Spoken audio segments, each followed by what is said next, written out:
할렐루야, 은혜성산교회 김한기 목사입니다. 저는 마음에 피의식이 강해서 남에게 비판받는 것을 좋아하지 않습니다. 물론 비난받는 것을 좋아하는 사람은 없겠지만은 유난히 저는 비난에 대한 두려움을 가지고 있는 사람 중에 한 사람입니다.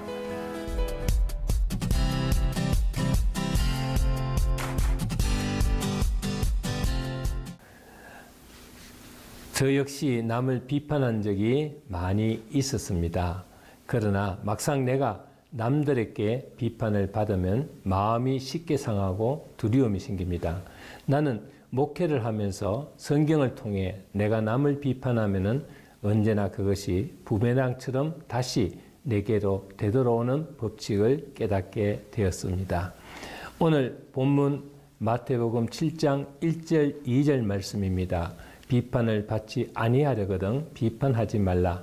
너희가 비판하는 그 비판으로 너희가 비판을 받을 것이요 너희가 헤아리는 그 헤아림으로 너희가 헤아림을 받을 것이니라. 아멘.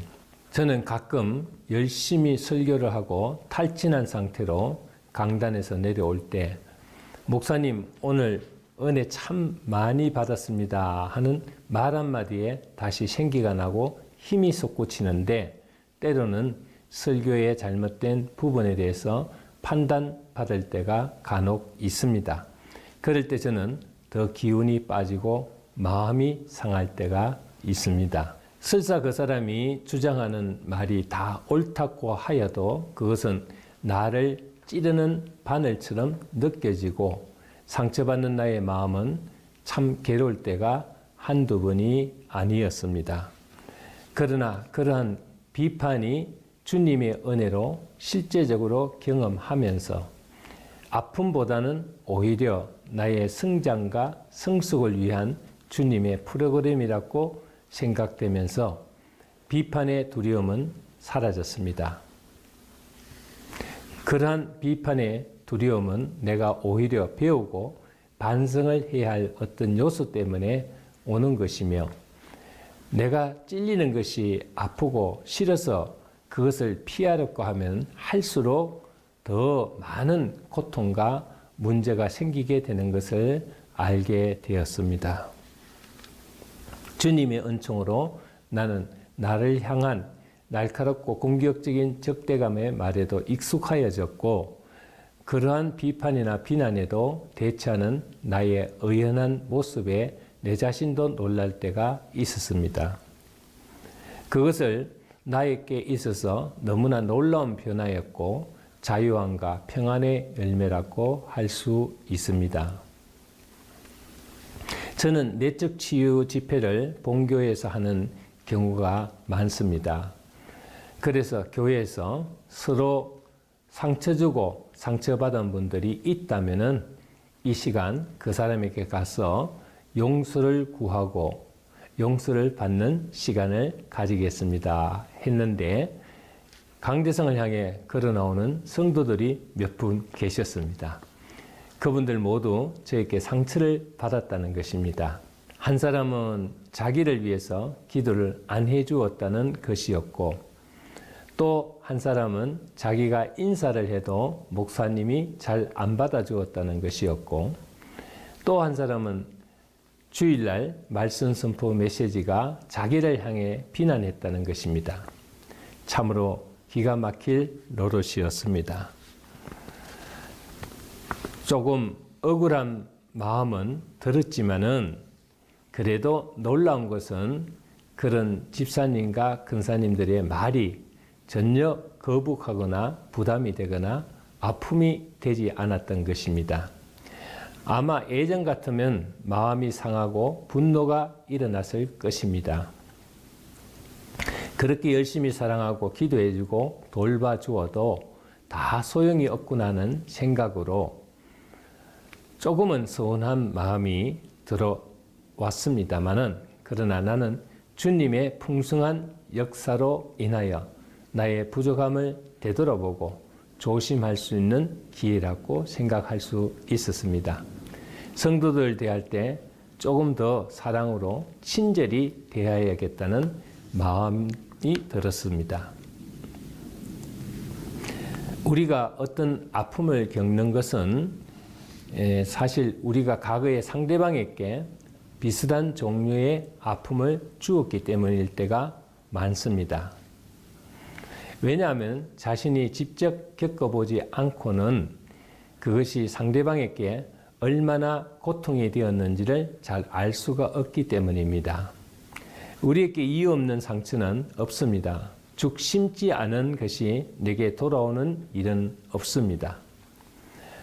우리 성도가 담임 목사에게 상처를 받았다는 것은 반드시 알게 모르게 상처가 되는 행동이나 말을 했기 때문이라고 생각합니다. 또한 설교를 듣고 비판하는 성도 역시 무언가 그 사람의 마음에 들지 않는 부분이 있었을 것이라고 생각합니다. 예전 같았으면 오히려 역경을 내면서 상처를 받았겠지만은 나는 이제 그것을 발전의 단계로 삼고 더 바람직한 목회자로 거듭나는 기회로 삼을 수 있는 성숙함이 나를 몹시 행복하게 만듭니다. 그동안 사역을 위해 겪었던 많은 일들, 그리고 억울하게 비난과 비판거리가 되었던 지난날의 아픔들이 오히려 오늘날의 성장을 위한 밑거름이 되었고, 치유 설교를 할 수 있는 좋은 자료들이 될 수 있었다는 것이 얼마나 좋은 전화위복의 기회인지 모릅니다. 영적인 시각으로 보면은 사랑과 친절과 위로의 은혜를 베푼 사람들보다 나의 가슴을 아프게 하고 많이 찢어놓은 사람들이 오히려 나를 성숙하게 만들고 발전하도록 도와준 은인이 되었다는 것을 알게 되었습니다. 지난날 목회 초기 때 저는 가난한 목회자라 조그마한 건물 지하에 임대하여 교회를 개척하였는데, 가는 곳마다 시끄럽다는 이유로 기도도 찬양도 제대로 못하고, 주차 문제로 또 쓰레기 버리는 일로, 화장실 사용 문제로 정말 아무것도 아닌 사소한 일에도 간섭을 받아야 했던 힘들었던 과거였지만은, 그러나 그런 까다로운 주인을 만나도록 허락하신 주님께 감사할 뿐입니다. 누가 나의 고집스럽고 교만한 마음을 겸손하고 순종할 줄 아는 사람으로 변화시킬 수 있었겠습니까? 한 번은 쓰레기 분류를 제대로 안 해서 건물 쓰레기를 치워주지 않는다면서 우리가 버린 쓰레기를 교회 입구에다가 다 쏟아놓고 나에게 분류하라고 한 적도 있었는데, 그때는 정말 눈물도 나고 서럽기도 했지만은 내가 버린 쓰레기라 말없이 순종하는 마음으로 맨손으로 그것을 다 분류하여 치웠습니다. 그 모습에 감동을 받은 집주인이 교회의 성도가 되는 역사도 일어났습니다. 나에게 쏟아지는 비판과 공격을 두려워하지 마십시오. 그것은 주님이 나의 성장을 위하여 허용하시는 일입니다. 그렇다고 내가 굳이 비판을 받기 위하여 노력할 필요는 없습니다. 또한 비판을 참기 위하여 억지로 노력할 필요도 없습니다. 받을 필요가 없는 비판에 잠잠히 숨죽이고 비난받을 이유는 더욱더 없습니다. 그러한 것에는 영적인 분별이 필요합니다. 거절하고 수용하고 방어하는 것이 필요할 때 그렇게 해야 됩니다. 그러나 그리스도인으로서 주님의 마음으로 생각과 마음을 넓히는 훈련이 필요합니다. 비판을 통하여 자신을 되돌아보고 반성하며 쓸데없이 분노하거나 적개심을 가지고 상대에게 서운함을 가질 것이 아니라 더욱더 겸손한 자세로 아름다운 주님의 모습을 보일 수 있는 기회로 삼는다면 이보다 더 좋은 변화의 기회는 없을 것입니다.